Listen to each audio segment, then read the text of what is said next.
Hey everyone, it's Marci.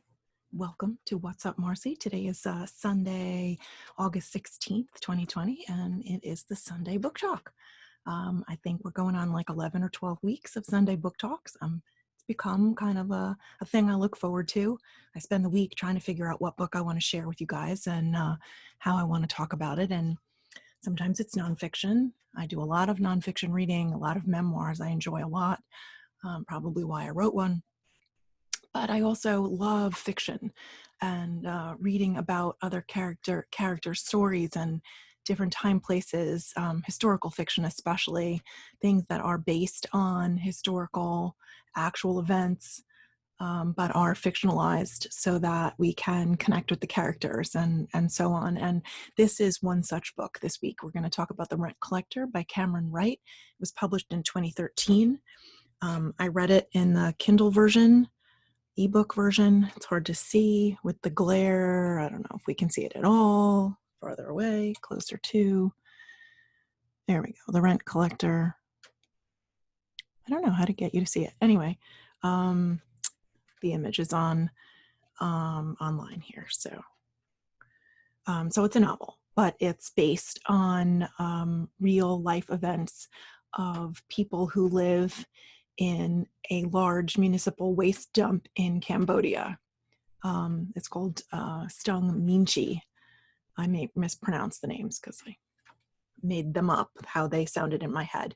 So basically we have a family, a husband and a wife, and their sickly young child. Kim Ki Lim is the husband and Sang Lee is the wife. And they have this daily battle of survival as they live in the largest municipal waste dump in Cambodia. And they make their living scavenging recyclable trash and selling it for money. They don't have education, they can't read, they have no marketable skill. This is what they do. And they face bandits and they face thieves and they face disease and famine and bugs and, all sorts of vermin and so on. And they live in like a little makeshift kind of small rudimentary house. Obviously no electricity, no running water. And their life is very hard, living on the fringe of survival. They do have a very young son named Nisay, who is chronically ill, and they do everything they can to get him medicine from the doctor that is a schlep and a half away from where they live. And the medicine doesn't seem to be working, despite the fact that they're spending all of their money on the medicine and trying to stay together. And they do love each other deeply, but I think that Sang Lee, like so many mothers,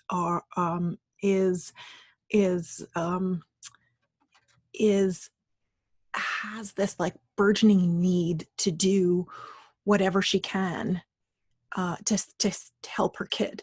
And she's really smart and has desires to learn new things and be educated, etc. And I didn't shut off my phone.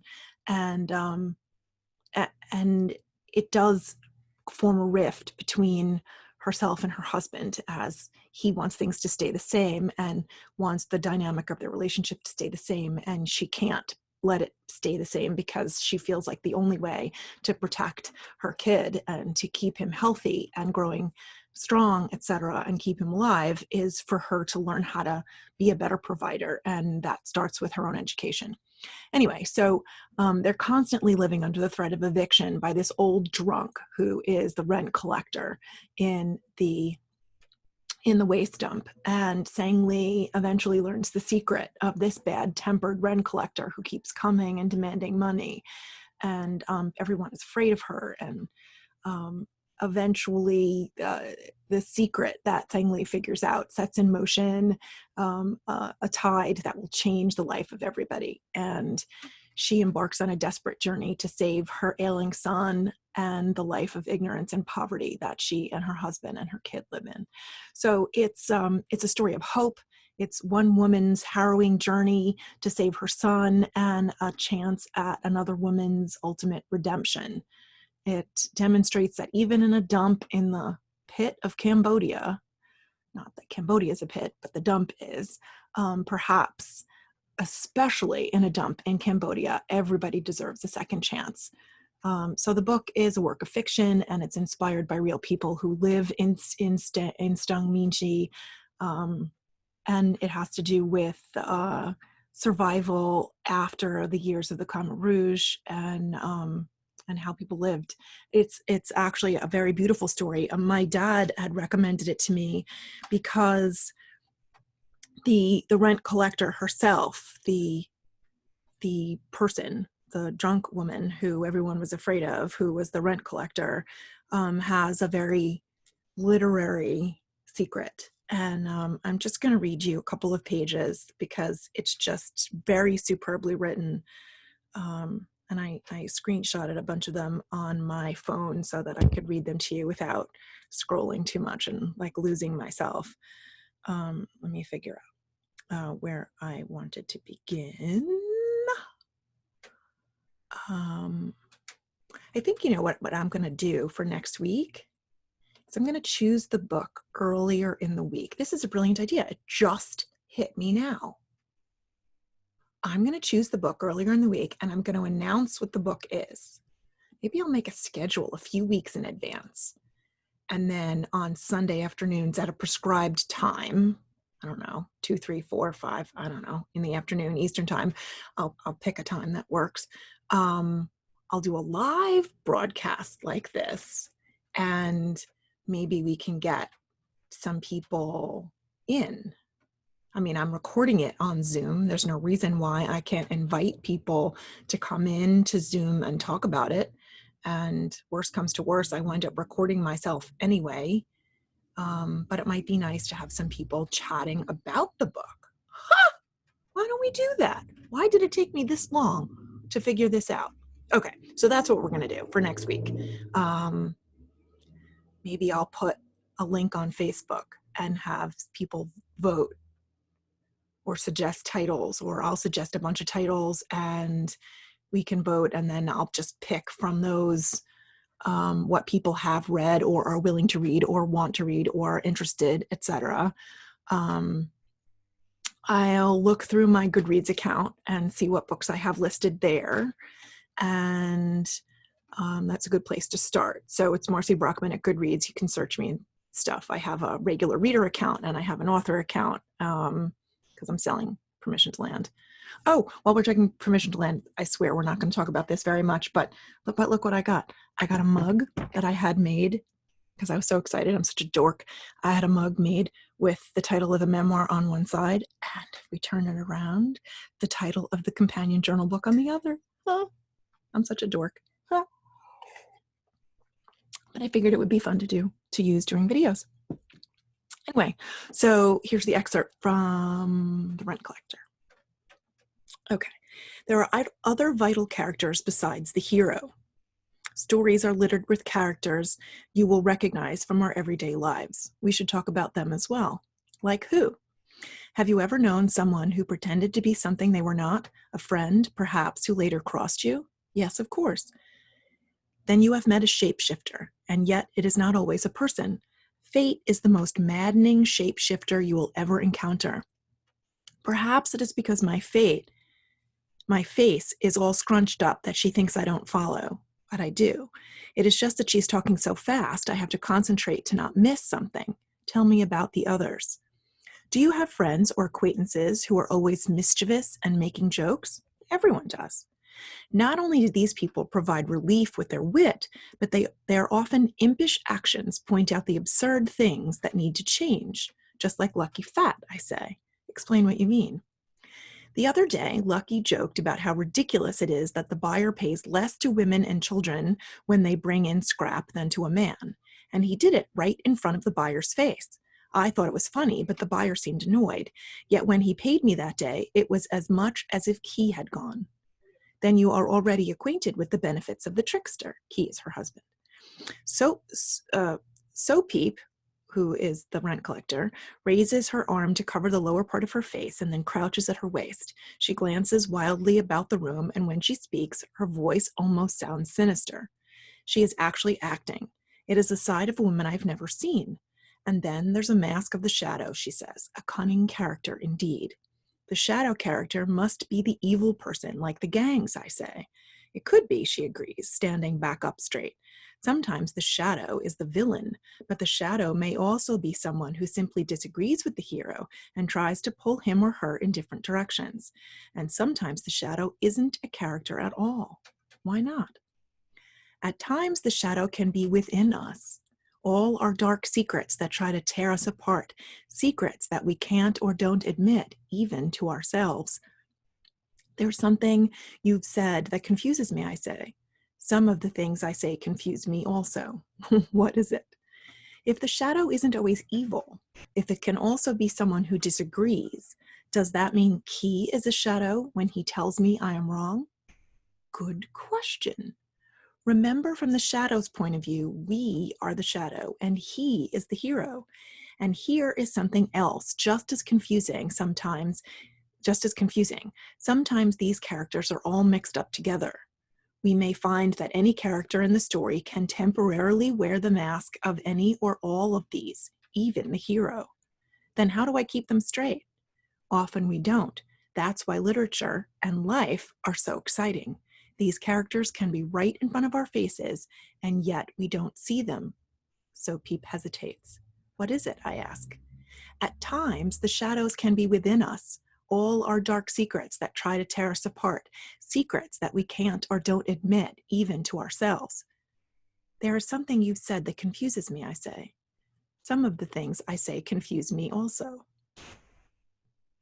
Wait, I think I just read the same page twice. I did.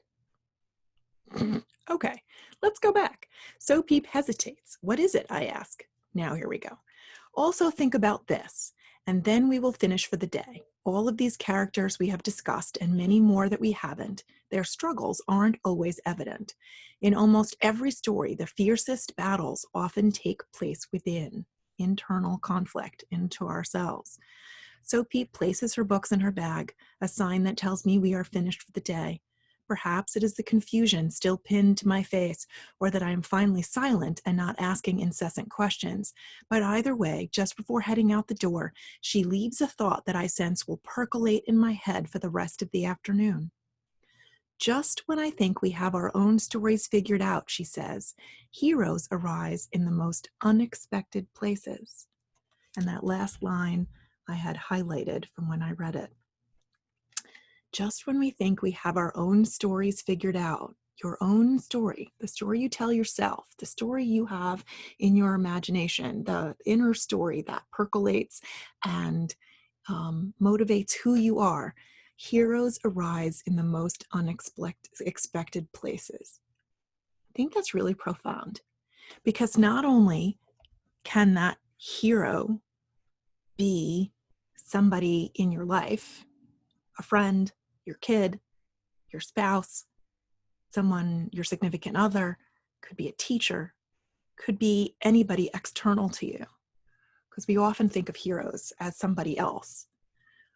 But what's very interesting is that the hero can also be yourself. Maybe you're growing in a way, mentally, intellectually, spiritually, emotionally, something or all. You're growing so that you become your own hero. I'm going to repeat that. You become your own hero. How amazing is that? I think that if we spend enough time quietly with ourselves, breathing, listening to the sounds of our own thoughts inside of our heads, maybe we do some writing, maybe we talk into our phones and record it, maybe we type, maybe we just sit and think and meditate, we can find trust in that voice inside of ourselves that allows us to grow in such a way that we can be our own heroes. I think that's pretty significantly profound, and something that I learned along the way in my own life through writing, through therapy, through meditation, through life experiences, teaching me things about myself, trying to figure out solutions to problems, and also to a degree, because it's so hard for me to ask for help. I grew up a little bit emotionally neglected, and had this idea that I had to do everything myself. And